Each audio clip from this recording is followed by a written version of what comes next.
Foyaba. Na wa unim edu Tuesday say they are na che say papa bia o say friend innocent me na me nua no onye innocent. Onye innocent baako. Oyi me ama no.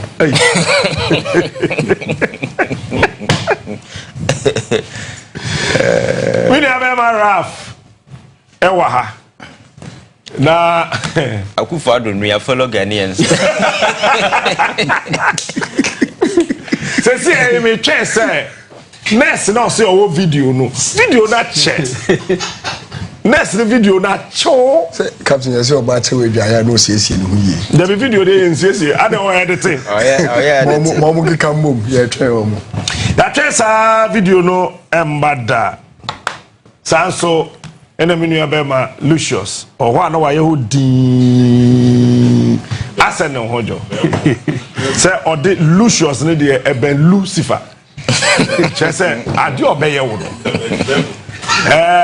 and now me sana me no mbe bon komo no obi ade na sem ne nam eye free range timi bo odin a wo ya na ye yana ye kono ti ye bom sa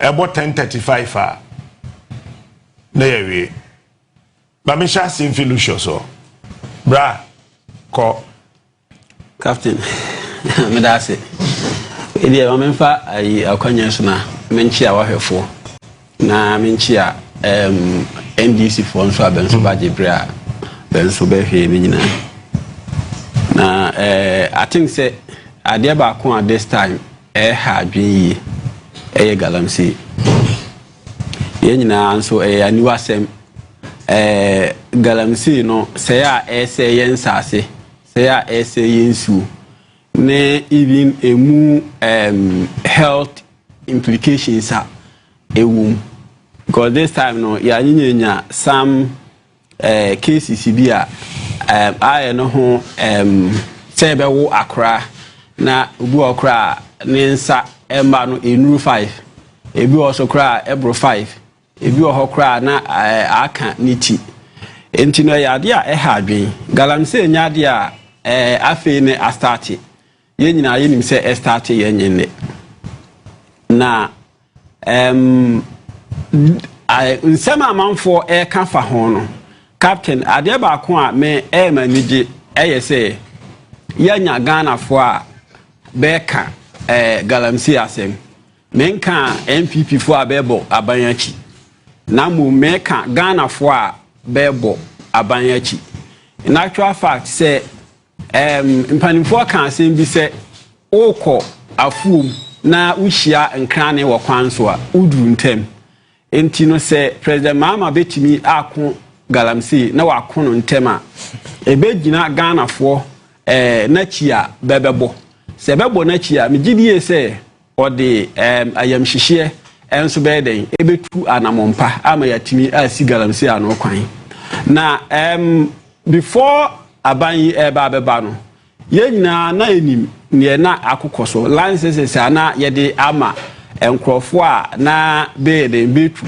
Galamsey ana se be ye illegal mining ene ya me no kase no aban no mom abone homode se license about be ye 2151 na be de ama amanfo edodo na na enye recognize sa lances do na minim kwan a ebi mu fa so abenya be lances ene no aban no a revoke sa lances no ebi a echese eno no ye anamompa aban no atu a eno so san chese oye committed se obeden obetu Galamsey ase ade ba ko a na ha adwen wo aban dada na atwam no eye aban panimfo bi mu anase party fo bi mu anabenso beho bon wo Galamsey mu captain in actual fact so hwa den time no ho ni sa ayi party hiaska ebae no chairman eye abanga ono nso baabo ni din anigi sem ne ewo mu ye say aban we mu anase president mama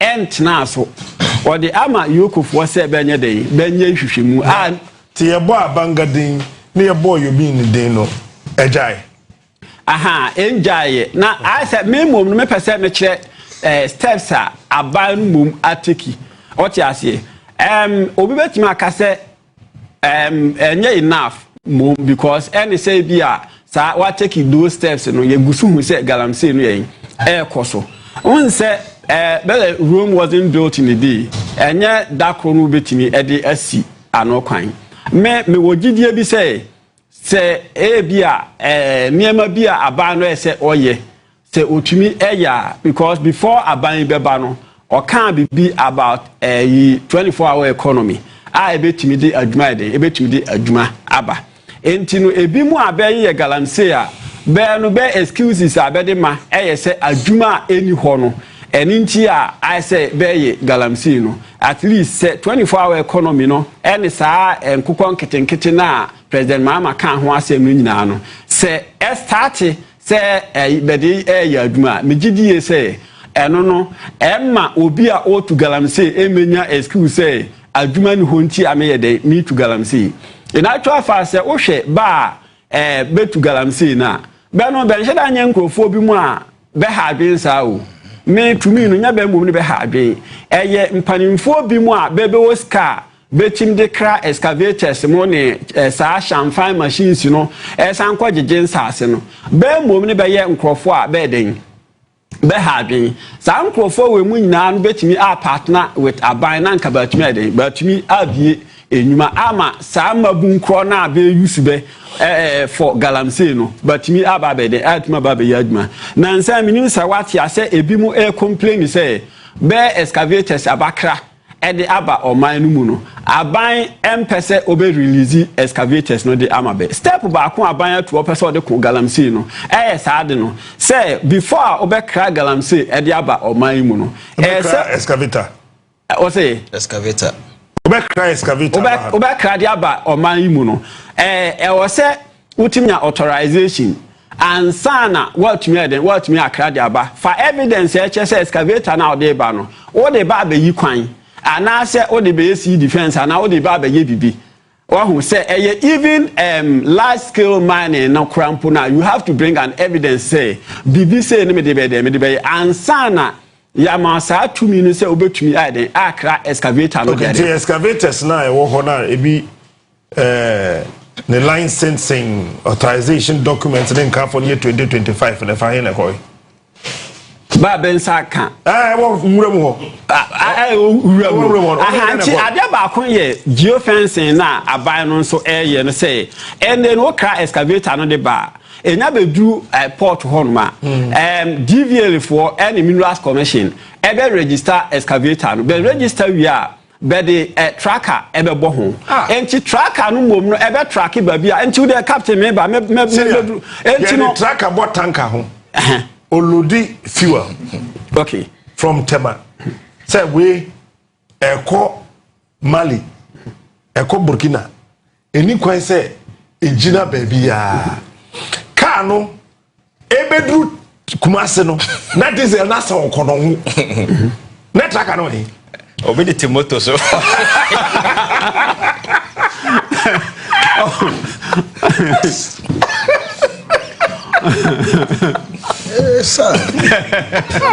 okay captain unim ade ba ko ye say me say won me pepa say sa nkrofo na say bia ubu emra no so no say mra no timi no ye de etimi no wudi won say o hwe Minerals and Mining Act 2006 Act 703 section 107 na say any officer or director or person onum no mom no ebe edi bibi say no say etimi de yetimi chew o ti ase enti no say koba no say wo no mom no say wakokra adne de aba say o de ba be ma o de rent ana say wo mom no di ama obi say onye de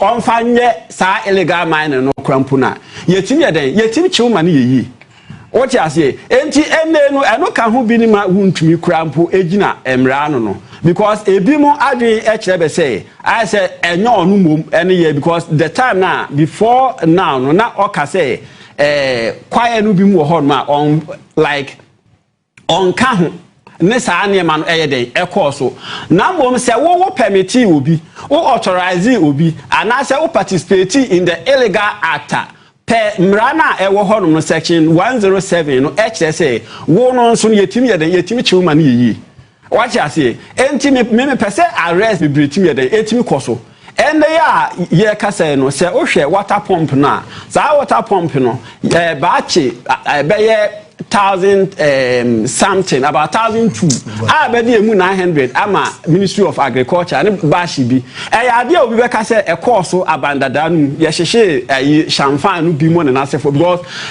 any excavators no yes fine ya chibi ye de bi ama Ministry of Agriculture say water pump na dey say be che water pump wo kroma ye nton ye pe bias na do so che de wachi no good enti me pese me kire say say me yehu say ya ya book mu fight o anti say ya chi ya book mu fight say ya chi obi a o se juo den me ya brofo na about juo den ya den say ya the track it like ya the track it what enkran wa bra data na mu na wo de be track saa de ne kura no ebedu sinchem na ateko network nya adwuma good na network nya adwuma se wo de brofo kakraka we geofence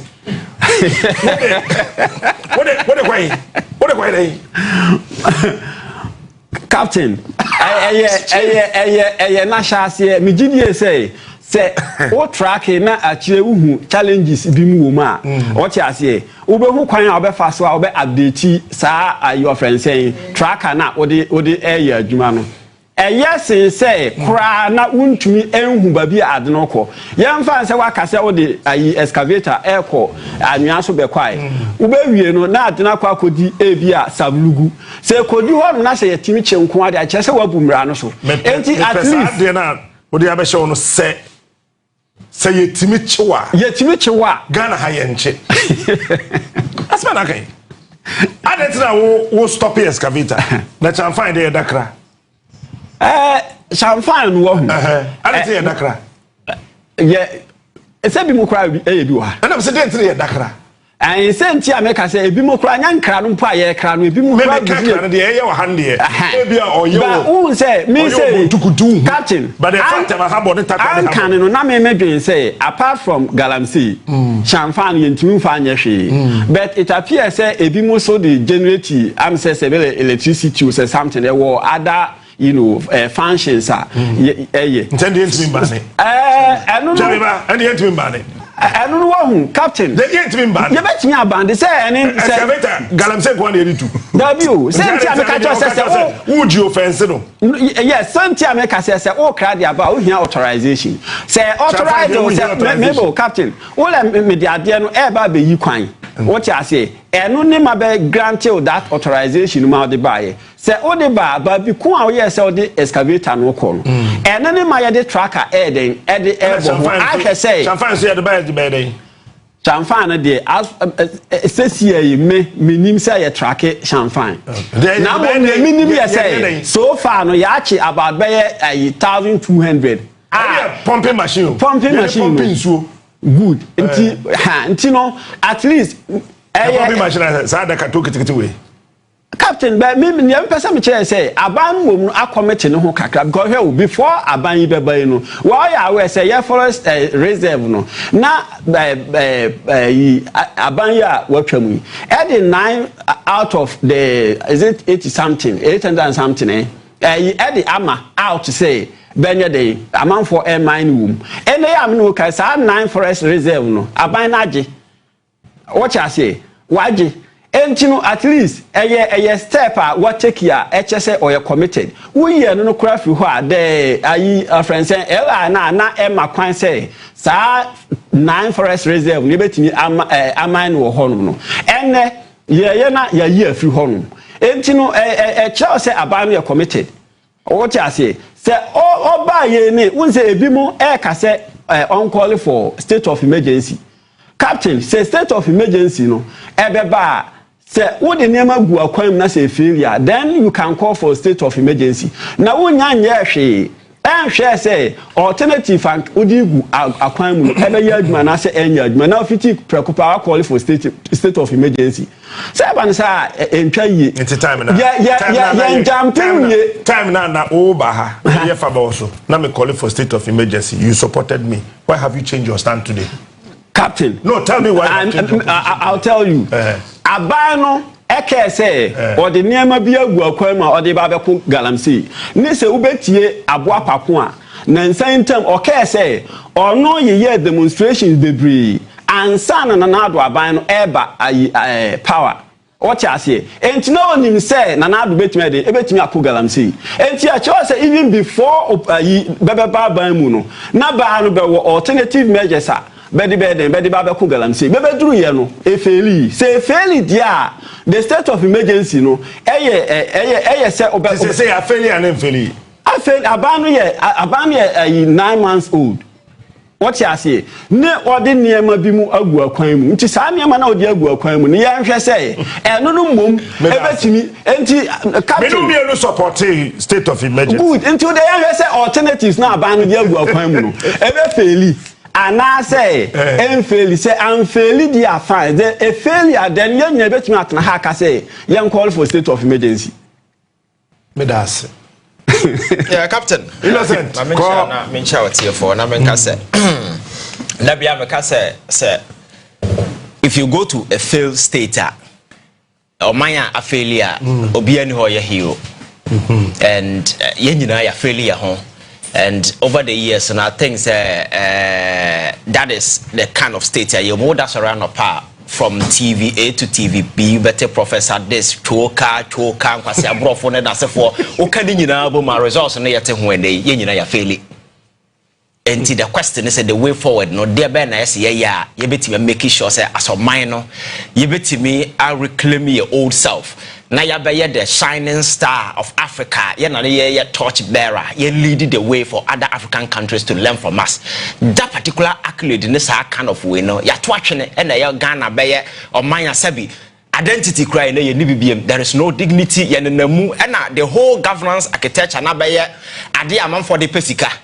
Enti na wuhia akro na mabonte a the dream ni so ba be politician or be do politics na be pesika the sense of nationalism patriotism hwan enfo obi a ho so wo ya ade good kra na nobody even see it so ade a amanfo ya fa to am say it's a good cause let us support it. Nra me try to Facebook say wo ya akra na wo any nationalism sympathies you should know say you will be nurturing that particular thing alone because nobody will care and that's nobody will come your way and anu na ne mu ene ye da be do abi a be do Galamsey is a major challenge aye nyina ye nim say obi obaka say Galamsey enye challenge na bi ni ba bia wo free ba because over the years no me say a cancer IT deep into the fabrics of our society, a destroyer to the extent and the health implications, the consequences are so overwhelming and they can be and leading to the elections. Because the first time I hear about Ukrumha economy, I the leading conversation year 2024. That's it was Galamsey because of the ravaging and the devastating impact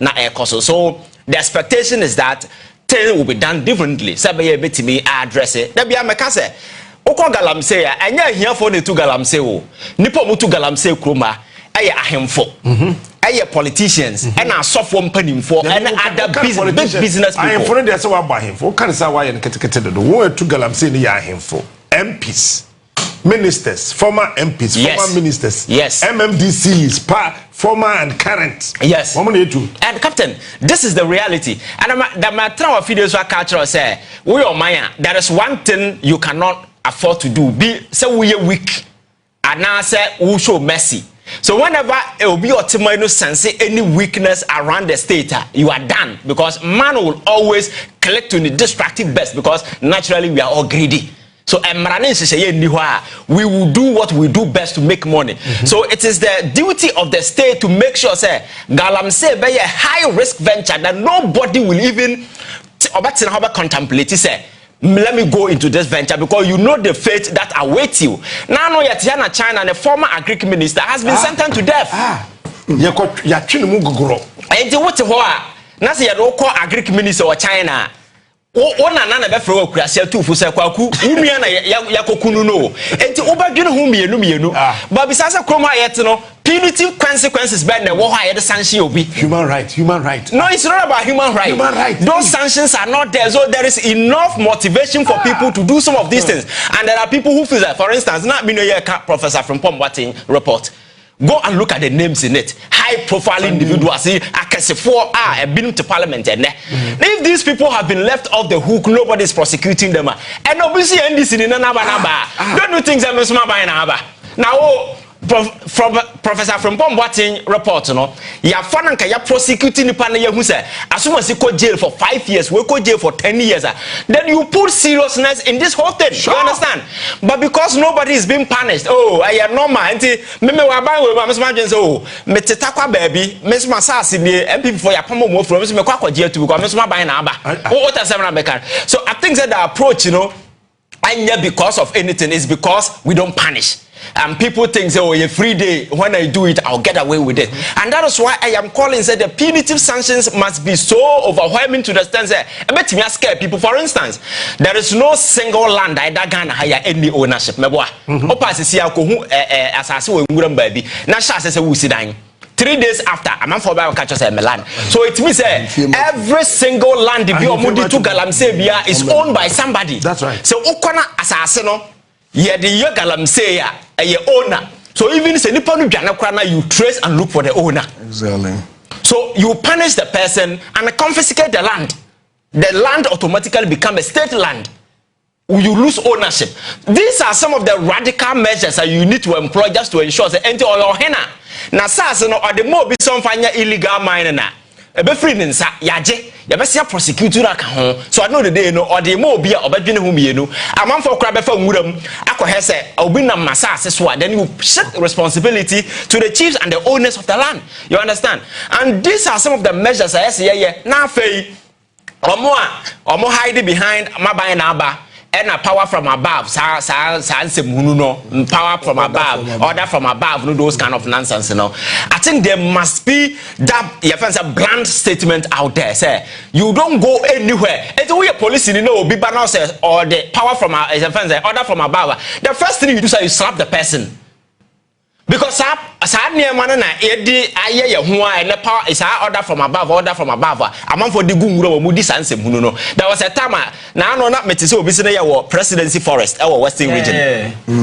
Abronye na no presidency forest and a ye gum and a year two president soldier ni nko police ni nko ye two gold the abraban. And these are nema eguha.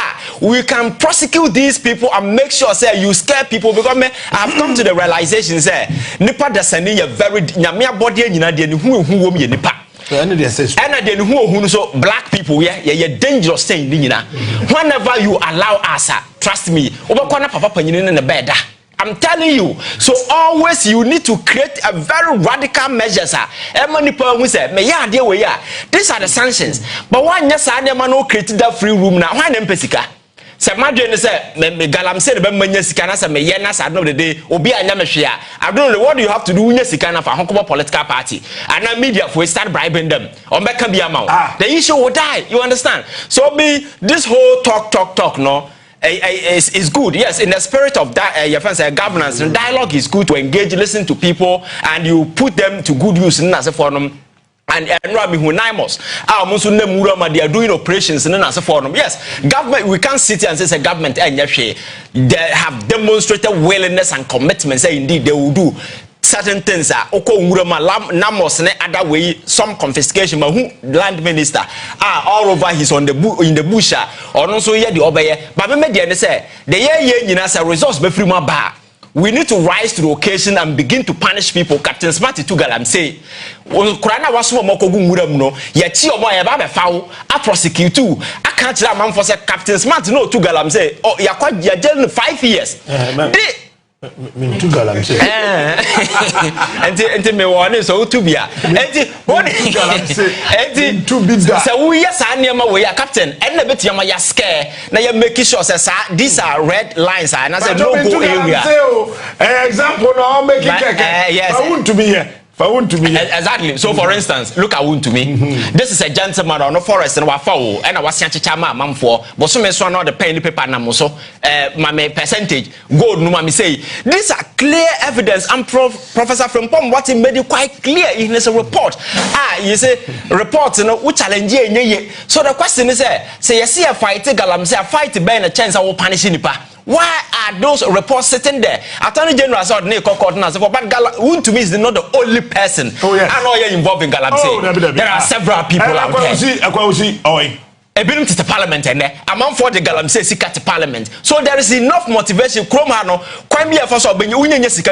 can buy everybody. You can buy judges. You can buy police. You can buy politicians. And we have made the system monetizing to the extent that we need sika as I also name and people who get money we worship them. It doesn't matter what they did to get that particular money. So I think President has shown commitment. So, but me, I think, you see, Agyapong is all rise to the occasion, become very radical because I wouldn't black people, they are one so we're near there. Going to capitalize on weakness and some of these things, and they will click to their destructive best. So, the best approach to fighting this Galamsey is to start this nationwide prosecution. And again, the Attorney General Department may be overwhelmed. My question is, if we really want to get serious in this country, let us decentralize that particular office and get regional offices, staff it with people so that prosecution can start everywhere. You don't need to be one Attorney General sitting in Accra. Our case is 1,000 and that's focus. So let us decentralize. So original. How effective are they? How effective are because every single document comes here. You understand? And it will take years and time to do so. By 4 years, we didn't prosecute even 10 cases. Because you need to study the docket. The bottom line is prosecution. Just to send a loud message out there. And I think sometimes the hypocrisy and those kind of stuff are enough. Asofo ya na sorry ye eto aye yi wure kwagina wuram say ye bom paye atu Galamsey na wo mo dama ye fence captain by photo Galamsey by photo one supposed to Galamsey that nipa da sani ne to Galamsey so empire aspect na dey free fan what I said at the time we were supposed to look people in the face and tell them to stop the nonsense but we didn't. We were singing hallelujah in the bush. She said I don't ever stop Galamsey. Here we are. Was it not the same people and I know sound like what na Jubilee House said the so what has then answer. So I think the best person to fight this is the president. The best approach for me, is to be radical, very ruthless in this approach because it's one thing away Obia support. So what will prosecute people on Galamsey? You enjoy tacit approval of every single Ghanaian because when we look around, I've been at the hospital and I know how this thing is destroying people. Captain, me say go hospital now who about for more kidney diseases, liver diseases in that form. We BOMBSHELL pregnancy they no more can say you find it metals and as for and no crowd a side show. Me say go there and look at even breast cancer then as for one day I go to Kolebu. Okwa surgical unit no two ura how na kokko ha de e ma omuguo a sabi obi e twa na enough back just a scene here very nasty omo can see a say a video but one day when you go there what we won't mean did that. These are the realities, you understand? So I think I don't admire that particular energy to go after people. Man, some of these fights, you need NDC in your NPP. The approach must be very uniform, very radical. Now you go after who? And the way we are politicizing it, I'm not him for no mutu one from one deal. Minimum suffer more concession. For Galamsey. And what are we talking about? So let us target these big people, the business people who are sponsoring people to aid and abet in some of these crimes. If we target them, and Krano Mugu Muram no Humono, Omoya here or here Nibao, the Obedi or Ni Ena, Omode yes, but Amomo, Aya Galamsey, and Yasika for Yasika the Koto excavator the Bakruma say. No appear here for Magumo sensors, and it's another day, say ya bet. Rolling Stam, yes, I say chase a man from Bush. How many years in the 89 and as a for basing there? Where are we going as a country? That's why I'm telling you, it's a brofo, because a brofo TV zone of Paninano over about 30 years in the nothing has changed. And so it means we have all failed. That is why I believe, sir, we need to adopt different measures. This is a government that is ready to listen to Ghanaians, to engage and take action. So the question is, let us take it to a different level. Now you're making sure, reports be available, must be prosecuted. Whoever has been mentioned, whoever has been cited, they tracing who the real owner. They have owners who. The very people who own these things, are sitting in churches preaching Sundays to church members. Some are big men running businesses. Some are in parliament. The people who own this, Mr. Asofo Mpanim for one, I talk to Galamsey. You know them, I know them. So why are we not going after this thing and playing ostrich as if say Nippon Mutu Galamsey free China and Omobabe too, and even the Chinese who are coming. Yeah. Now I was shocked. You so-called Western region, everywhere be Chinatown. The China City. China City. China for to be back Kroma Kwashe forest medal. Now omo oil you say omo store your say fuel for over bear something tankers omo fuel station you know how mo dey Galamsey. Na yet na you hu ye. We need to get serious, you understand? So omo kwache omo no mo yi. And I'm making sure that even in prosecuting some of these things, you don't even do it quietly, because you see the whole essence of way deterrence. In the fight against way, deterrence is key. So you need to make people see what is happening every step of the way. Some are Lucius Tincha and some Tincha will say, "Hey, I go to Galamsey, when you are the year, what I say." But sometimes people come out with weird. We got to a time I say, "Yeah, China to Galamsey in the port somebody call you Chrome." Look at this madness. You understand? So, Captain, I'm sure we shouldn't give up, because if you give up, we are not only failing ourselves, but we are failing the generation yet to come. Besides, land the we cannot sit here and prioritize individual greed over their collective welfare as people and the landers ubiquity to the generation yet to come. Let us be together in this particular fight and make sure we go all out, because my culture Galamsey should be seen as a criminal enterprise, and whoever that is seen should be designated as a criminal. And dealing with criminals, you have to be very ruthless. You don't have to go easy on them. But 40 years to come, we will still be here, and the greedy people will get greedier, and those of us are almost sense as in so will get worse. The last time, water stability level as of January, NDC taking over. It's supposed normal level supposed to be 0 to 500. But January near now over best 6,000 to 12,000. And a Ghana water company catcher say, "Omo pumping no quite to pumping so no." What I say, it tells you the kind of danger we are in as people. So when the call comes like this, it tells you how concerned every Ghanaian is. And I like say government, I am ready to listen to people to engage. But my advice to President Mahama is he has to be very radical, very ruthless, and go all out. It doesn't matter who is in. Just be ruthless and go after everybody. Ralph. Omumi numponi na o. Asam Ivan akaninia, but Metonia no. My dear meet Ivan. You see, Captain, any Ghana for 18 years say Ghana for ye nya chumudodo. Ye level of hypocrisy wo krom yarmo. Fellow Ghanaians,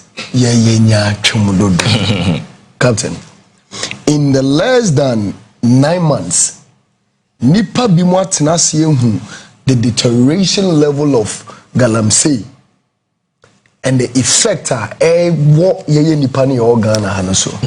Now you see, me, I'm one person. I was never part of the people who are advocating for state of emergency. I was campaigning for leadership to rise up and use the constitution, the laws, the powers to exercise and lead the people. Now, one of the president I still love and I will continue to love, with one statement he made. Now, let's be citizens. Citizens are not spectators. Citizens are not subjects. Indeed, we need to be citizens. Captain, yet TSCC will be Wéàpons and then so we are arresting the person on the basis of criminality. And I'm a son and nipa bisua ono akwa say asase ana wako say nsuo no ono so watu oman na mra which is a criminal offense as well. Adentina sa nipa ne de yen se dan set committee yen ko hu obi yen ko sia unipa yen ko tenase. See, ye di agro wo man mu yanom, and sometimes I feel the pain within. Galamsey nipa dodo sen ene yentina o ma Galamsey nkum. Apart from enkola enya issues out of the effect of Galamsey directly no. Galamsey menkai ne busuafo yaw menkai na nyonkofo yaw. The same Galamsey ya de ku Major Mahama. The same Galamsey enreti nipa 8 ewu. Helicopter na kobo ompo dey say betumi atofofro because the modern type of that Z9 no less than $10 million. It's betumi atofofro, but one life is worthless. Ya train nipa 8. Oh no, John Dramani Mahama ye president in there. Ni chopa eba akoka. What are you waiting for, Mr. President? What I mean, Satamel se fa na se na running mate ninti or the kakra poni ni hu abotra ne do so do minim se wona nkoko di fada wo e na yan fa no se na okodi sofo e na yan fa no minim Godfred yes you jo Mahama no minim ase sofo sem woni mu dodo. No wonder say obedi president the first 2 months na ya soleko asidaye enunko. We have gotten to the time they need to recognize their founder of their party, no, and know what he stood for. And radicalism, we need to be very straight with ourselves, rise up upon all odds and say enough is enough. Yeah. How many people are we going to wait to lose and Sanya Soliakasa? And na me dim komobi. Na nipa ni raise concerns. Captain Uko USA. Enuane a free a good shops man ko photo di no. You can identify say aduane we, body we, potato we, a free Jamaica neighbor, we free ha neighbor, we fia neighbor, anamebwa. Me pa cho ye last fufu e kwatena atwoba bi di ye say aduane no, e free e kuro so ne bai. Banchi a edi wo fufu, tomatoes a ye kraba, jena ye de ye nnuane amaye no, e free fa neighbor. It's how can you even identify say we, e free Galamsey kuro we mu neighbor? Na aye contaminated and answer ye contaminated. Nobody is checking. Ye hwe insuo no na ye nya nipa eno Ivan kan ho asem. Ye nya nipa kwatena president enim. Se biota fracha nye obi anya president enim afutuo ne da okonya no so obekasa. Na ye nya nipa, oh president, when we look at the index and the contamination level upon the research that has been made by the Brofo, we are doing well pa.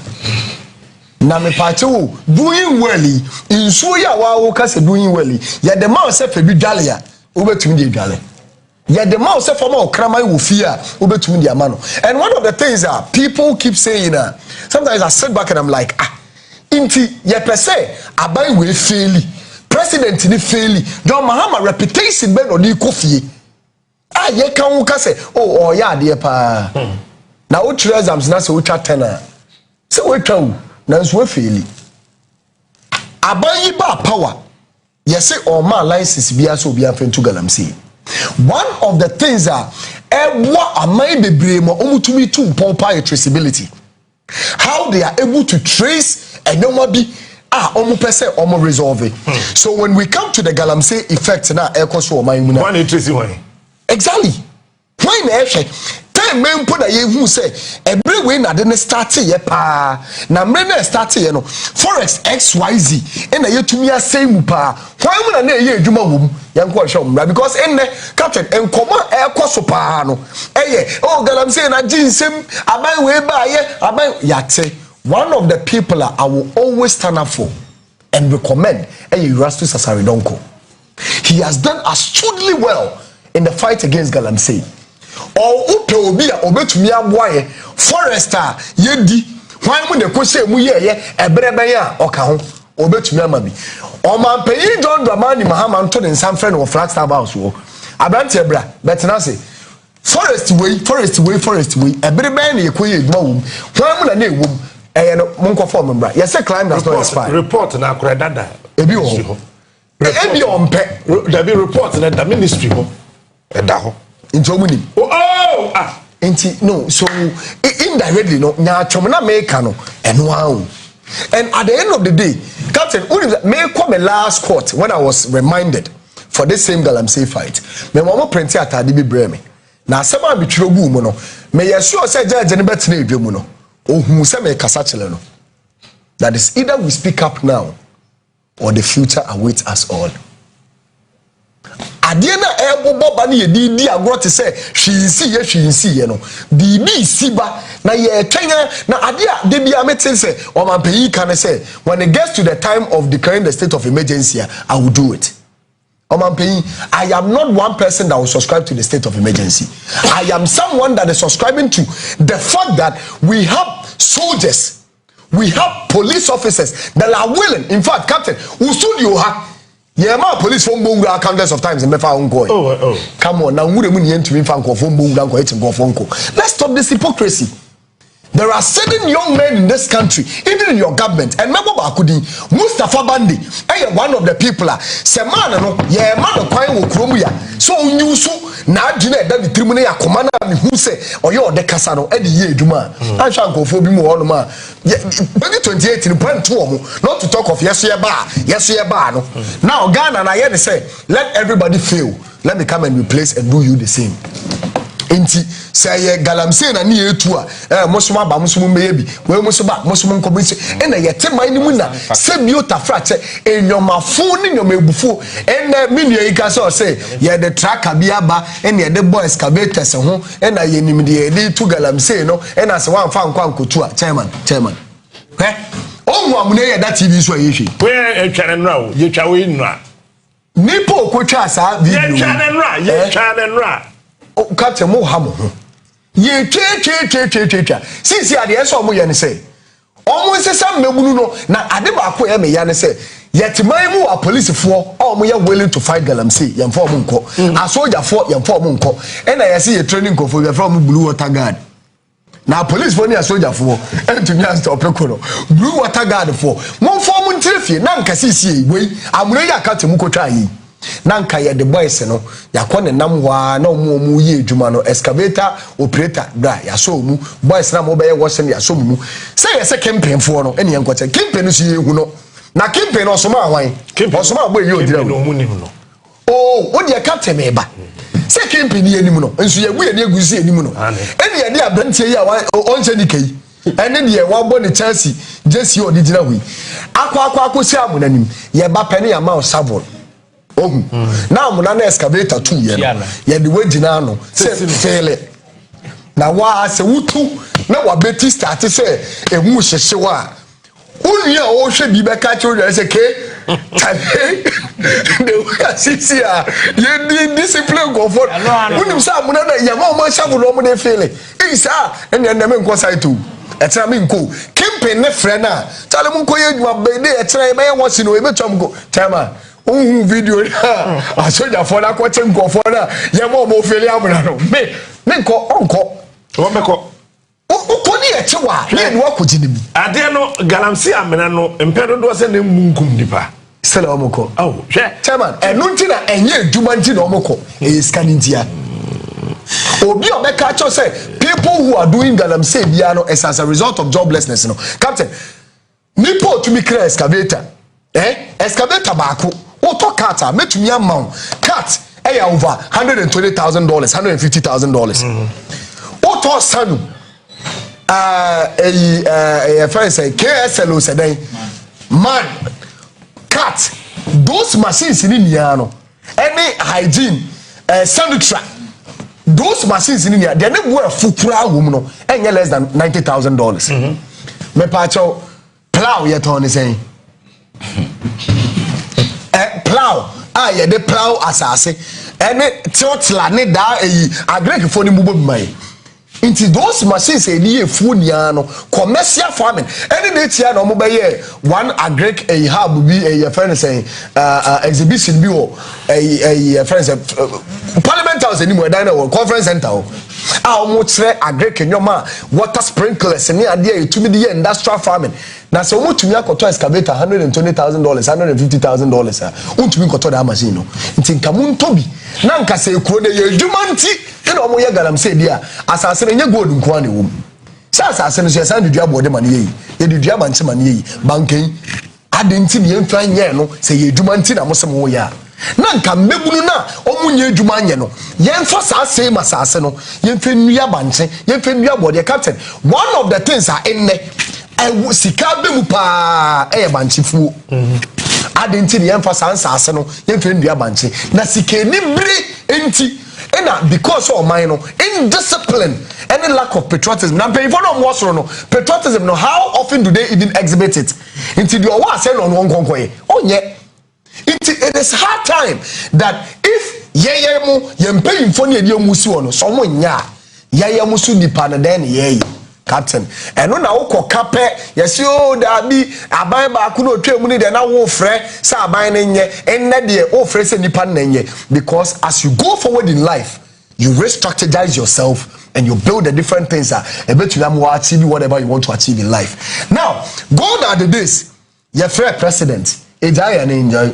enne your frɛ president ejaya na enjoy at the end of the day omo omudi Ghana so no omo ye 0.1% of the population of this country na ye mo bebebrebe no ye bia ye tikronim ene ye ka se omo ntimi nsobe omo ntimi na bebre ketwa ni ntimi nsobe ayeso bebre no so ye den bebre ni ye ni tumi no chairman captain wo ye sure say kuru se makola ni maame no enim se aduane a wo di ede ne bekwa akwa say Ivan nsema entumi nya ne hwee a obegu because of the effect of galamsey ina o jai ne banche ne board ye no ma ye nia ya tiegu maka say president enough is enough na ye hu asemesi bi na ye hu obinti bi na hu say no we de anya NDC sem na we anya NPP sem e be say o man no edu be bia enibiri aba officer president maybe bia for na onye enu free wa make asem wey ebra nansia demonstration na ye no galamsey e man nkofo twen mabo so right ye wa hemfo mpanyimfo mi okrom ya no ma sebio tafrache sebie buru oman no se ye yi a president fofi wa omumpo no ye bu bi mu se omo ya akendi forte ya president ana ameboa ahemfo akese o na se sai ahemfo akese no etumi etena se kasa e mo manfo tia omo kasa tia president fo aba omo ba beba eni omo mabakọ e mo tia adentina ebredu se yemu nipa ne yakoa na enye yi a nananom so mfama no ntum bi maye na nananom na so kanu aka ne sen ebi musu jinijinim na nanse wolentim butu na ne ho ye fise cham. I am equally calling on the president, the national security boss. Captain, who say recently mama ya chia soldier for me bi me say that story na trend. I got hold of the videos Monday na issue ni see no a soldier for ni bi nam enwure mu a omode national security din enam e attacking nkofo e wo site e kwa jijiska wo mo ye wa posifu a omuso santade to Ghana police pickups e be ko nwurem in the name of fighting galamsey no omuso ko jijiska e na ye ka no se ye chiu se wa ye say na bosome so na waketua anso na emom 1000 cedis a wo call site a de ma abeso de a na ya je watade no na kɔ ye galamsey eno bom yetumi akoko no because ekuna yentumi nkono baako pa ye security for de omo kono omo kope no akoje kakra na o peyin na nkasa kra je kese wo soro me na mtena masa me dan sika kra me ntumi ntua ya mpa so ntumi ntua because ye di 2 years advance enti okomure mu wono ma bibi ni we si ni kwan se onko no onko kanje se masa aban se metemumla odu wa na campaign afre no masa mame ne nkasa owen aban any problem me sra mo mema me boys no na abanti we onu ohun sika bondre bom ache papa wo hwe na time de ye ne na shiwe se no the way a balance no ayese na adwene enti na dwene ni atia sika na no ohun eho na ne ya peka kradi ama no oje a munye modwuma de obeba nso ba na obehu a na ono be chemo a na wa chemo na ono so ko enti obi e pre ono nko no ho enye oman no aban fa ne nan sifum a police fo ya tie omo a police fo ya bo omo di so makogiska no ye nwuro omo ntade eno nye the first fight afi se me ko mu mu ma minim se me kodam koji obi one city a anhwe nam so e betu ye yimedi na afi ye nhwe so omo starting chinkesefo na omo mu na ya mo kwan na omo nye duma ye be declare be say high security zone and at the same place in you say state of emergency that so difference be empower wo state of emergency no ko yamra no ma your friend is saying circumstances ne kwan ya fa so ye declare and a whole lot of implications. So in relation to this Galamsey, the thing is that no the person which state of emergency in many state of emergency near certain your friend saying executive powers via constitutional edema president say for instance what na your friend saying obi aba attack that kind of way no within that short period no president that emergency powers or declare that state of emergency your friend saying virtually the country will become like a police state. What I say if you say individual them from an apocalypse way that kind of shifting your friend saying authoritative powers in a president one. But security zone there, just like your friend is saying, a Jubilee House area, for some security reasons, you know, so trespassing is one key thing. You don't trespass because that particular area is a security zone. So or declare Galamsey area say a security zone. It means that you, as an ordinary person, you have no power to trespass. So the effect, you know, is almost the same thing. So like a water area, don't trespass, don't go there because that particular zone is a security zone. You don't go close. And then last I don't want the petition come I'm for Jubilee House. I'm catch us you have a whole security zone. You are called out. You can't go there. And it will have the same effect. A security zone, don't go there. But me say, Captain, say nipa no enye na dwen say obejai the oil na opa declare state of disaster still obeko. Opa declare the state of disaster, they will still go. Me, that be a catcher say our behavior and it's like say oh na say bra we socks. Oba ho we socks in finitaro na say. Let us use the right approach and the right method and make sure say we stop this particular thing. We send message. And some Ralph can they make any we can ye. The common point are punitive sanctions. People end up getting away with it. So another day, you know, you're making a high risk venture. A man for a new motivation to go there. But Kroma Emranya Juma, I enter Kroma say, "Oh, the diamond higher. You can't take more than 6 months." But what do we see? Go and check if the land owner be Kroma and I say house owner be Kroma. Even 1 year, Mr. 1 year, be 3 years or be 4 years. I had can't say we need to stop some of these things because as somehow okay, most of the young people know Mugumura will be on a rent in Tiao or being so because yeah, 3 years advance. Our cry or nobody is or intervening intercede on anybody's because power number now when I'm Kroma had there Lexus 2025 Abu Okroma kwa America crowd betimi achini the whole of we be but Abu Okroma say we are seeking power for comfort just to enrich ourselves and the few people around our friends and cronies. And the partner and run out and hello, who are we are Bobby Kraman because and he's at a different level. But power is meant to make impact. The most pressing society problems, and that is why you avail your mind, explore other alternatives because resources has been given to you to address it. But if the problems of Africa continue to grow whilst we are still in power, then as well, it means that we have all failed as people. And it's the reason why our software comes in. Yes, they don't have executive and authority power, but they wield the influence. That is why the last time I was so very angry when two big chiefs in this country were fighting among themselves. I said the power you wield, you can use it to do something positive. To do something positive, you don't need to waste time fighting over then I mean an buyer. What an buyer for be home. That my one and free one the better as me and family home. Me tell you, the man say, Nema beko yama young people, and ya Jumaye, Oko Sirima and Kramaya no Moba Betre Kumas Beswakaya yeno, or more life be ye, Nanyaman and Nano. Yes, you not buy a fee, but no family home, and I find it can buy and I met Wilson and Wales and say Munumia and the man say, let's use the power and the influence we have to make positive impact on people. Unam kroma and krama with future. The last time me twamo nungwa, akraba ya bi ote mo ho a otona wo he the name you see said this lady is a very beautiful girl. But we have a nase, now we have more not home. Some people when your opportunity, Ebian Kenya or not. What I say? That is what we need to use power to do. By your Cassim San Quasasam on your car, or your Sikana or talk man a girlfriend, that kind of way when the money is meant for poor people. And I know Yatiana and the issue by Sika Yasiam from where here for them crying and for whom we fight chase Canababo. And yet it's all over. Now number 3 the scholarship secretariat documents begua. What is it will be crack and once? What I say. So your problem your my mohano, I say we are not ready to punish. Elsewhere they punish.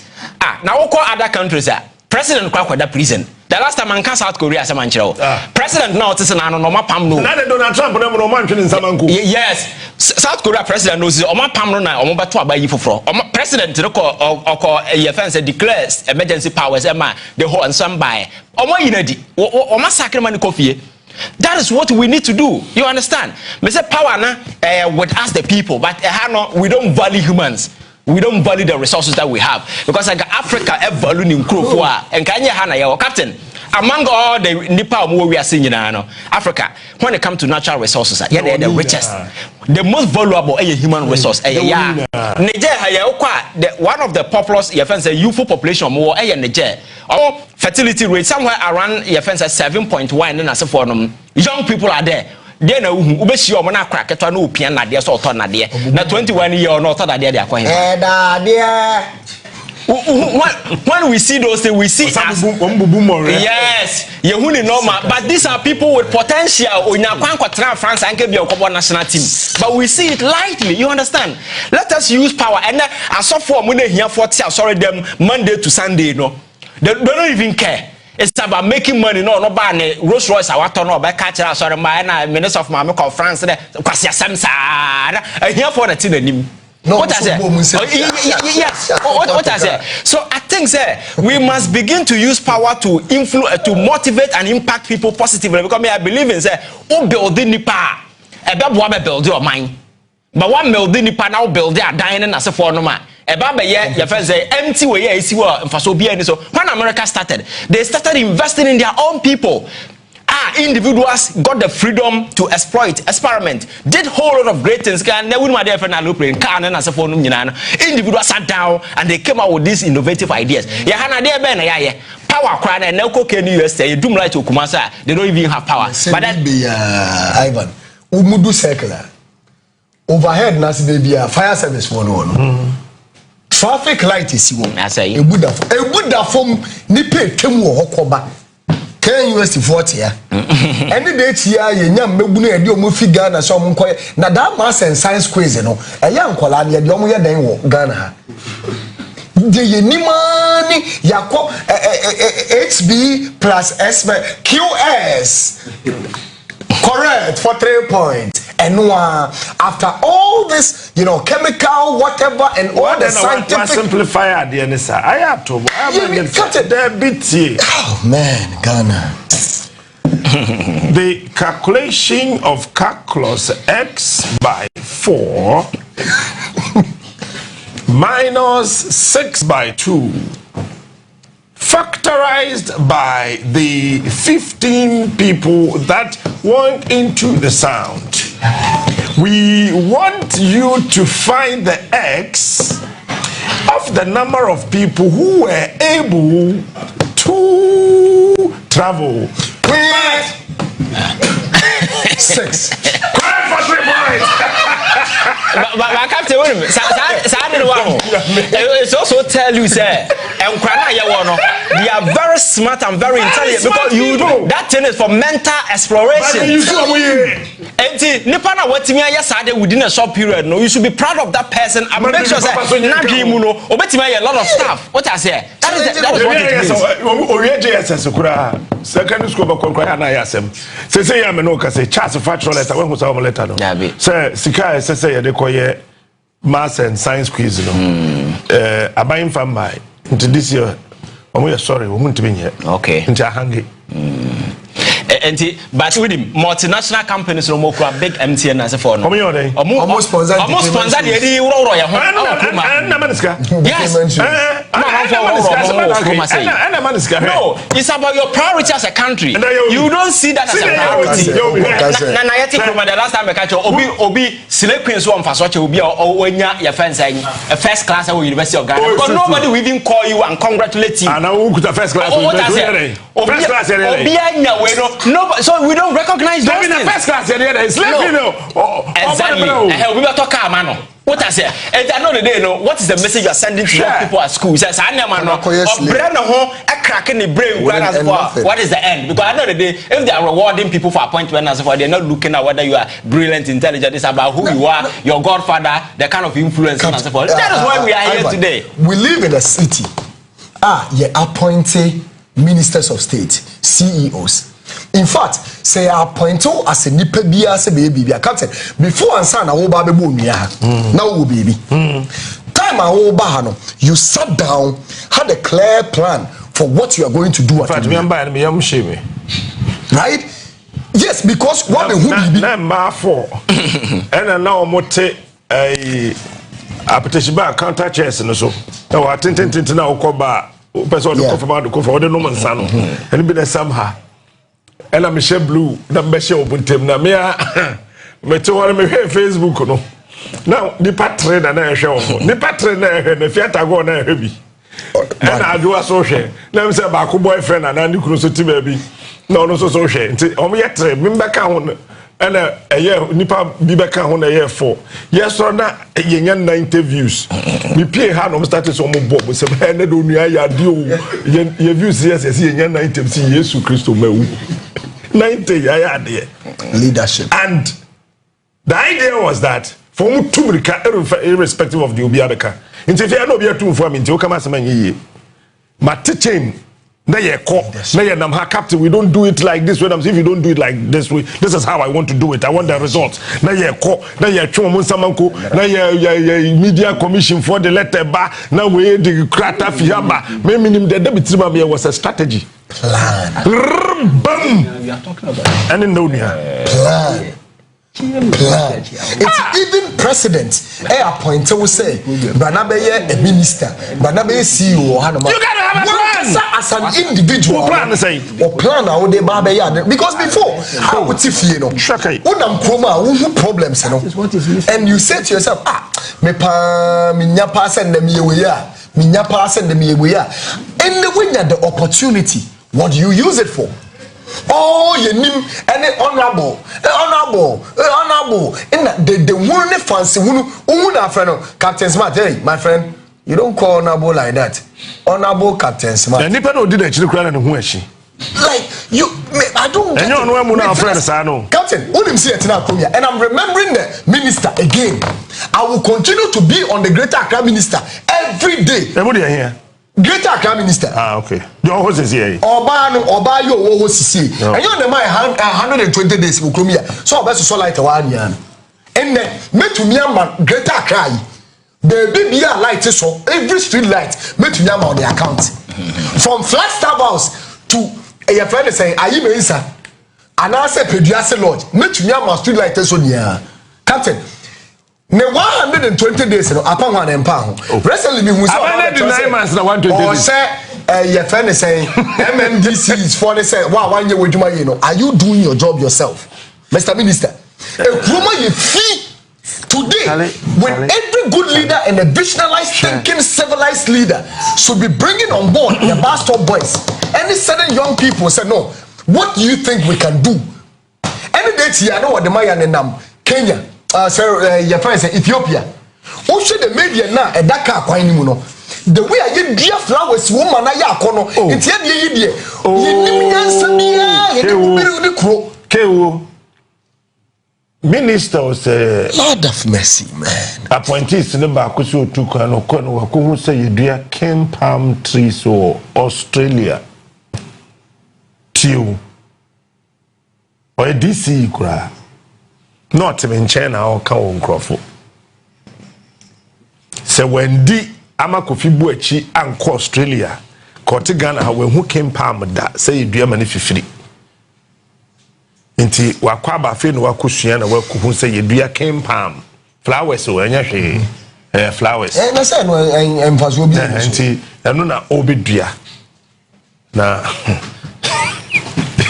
you see asema Captain diplomatic passport are government appointees. I think it is for the purposes of going out to seek for ideas, see different things, identify, solutions. Nanka di befi Ghana nka ye ni problem, copy and paste. Kwana kusua wa hana be bi wa. Eno keke ayeden. Na oh, that is social media vloggers, you can for bibia. The way I Jimmy no. Yediani honorable me ko baby na to no be zoom camera no twa e wo abra ye nam ye street ma emufi ball egu abonten e fe ye tumu tese e no ye vlogger bi metwam e wo no ho one thing I've realized and na be si na akọ wonim you start to show we in fact kwakora bia mba so da so I realize here in share down fa kwakora Aje a special edition be now be who yen and normally yen papa no penny for no so nipa or basho way so no dear when you nipa ye 55 yeah to hey we are far below that age and we share and summer if you lose yourself no you be fi Ivan yeah if he minua fellow Ghanaians Rafo ho eba e kachira wo se baby a yedru no enye obi a wanyini nko na enim yansa Agyapong